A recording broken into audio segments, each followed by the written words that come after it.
Market పరంగానే demand ఉంటుందా? లేకపోతే మనకు మీట్ పరంగా గానీ అంటే అంటే ఇది చూస్తే క్వాలిటీ కంప్లీట్‌గా ఉంటుంది. మనకి నాటుకోడిలాగా ఉండడం గానీ అట్లాంటివి ఏమన్నా క్వాలిటీస్ ఉంటాయా వీటికి? సో ఏంటంటే మనకి ప్రెసెంట్ సొనాలి అనేది అందరు ఏమనుకుంటారు అంటే ఇది బంగ్లాదేశ్ బ్రీడ్ అని అనుకుంటారు. కానీ 1990s ఏంటంటే ఇది ప్రాపర్ తెలంగాణ బ్రీడ్. కొంచెం ఇది ప్రాపర్ తెలంగాణ బ్రీడ్. ఏంటంటే మనం ఏంటంటే బ్రాయిలర్ సైడ్కి ముక్కు చూపే వరకు బంగ్లాదేశ్లో డెవలప్ చేసుకున్నాం. ఓకే. ఇప్పుడు ఆఫ్టర్ కోవిడ్ ఏమైందంటే నాటుకోలకి హ్యూజ్ డిమాండ్ వచ్చింది. అవును. దాని తర్వాత ఏంటంటే మనం డెవలప్ చేసుకోవడం జరుగుతుంది. ఇప్పుడు ఎక్కడైనా చూసుకోండి తెలంగాణ మొత్తంలో మందే Sonali breeding largest hatchery. Okay. దాదాపు ఇక్కడే 1,20,000 చిక్స్ అది ప్రతి నెల. ప్రతి నెల ఎన్ని వస్తాయి? 1,20,000. 1,20,000 చిక్స్ వరకు వస్తాయి ఇక్కడ. ఓకే.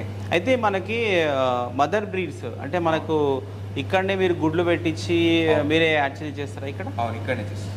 ఓకే, సరే.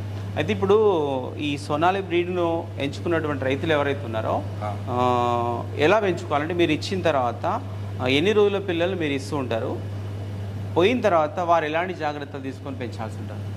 ఫస్ట్ ఏంటంటే మేము 1 డే చిక్స్ ఇస్తాం అన్నట్టు, డే ఓల్డ్ చిక్స్. ఏంటంటే ఫస్ట్ మేము వ్యాక్సిన్ వేసిస్తాం, మెరాక్స్ వ్యాక్సిన్ వేసిస్తాం అన్నట్టు. ఓకే. మెరాక్స్ వ్యాక్సిన్ వేసిస్తాం. వాళ్ళు ఏంటంటే ఫస్ట్ 3 days ఒక బెల్లం నీళ్ళు పెట్టుకోవాలి. బెల్లం నీళ్ళు పెట్టుకున్నాక 7 daysకి 14 daysకి వ్యాక్సిన్స్ ఉంటాయి. ఓకే.